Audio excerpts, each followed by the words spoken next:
Hi, today I'll be taking you on how to put sound effects on TikTok videos.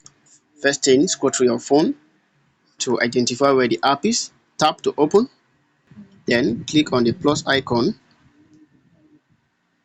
to add either photo, upload any file, or do your recording. For me, I'll click on 15 seconds length. I'll begin my record.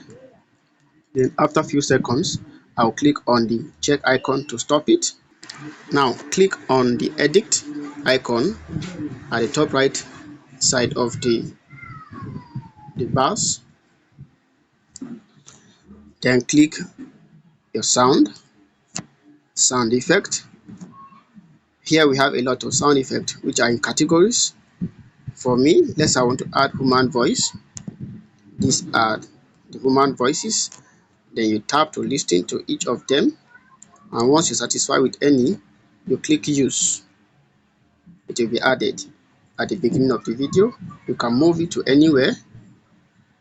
You play, Hey, sweetness. and once you're satisfied, you click next. That's all. Thank you.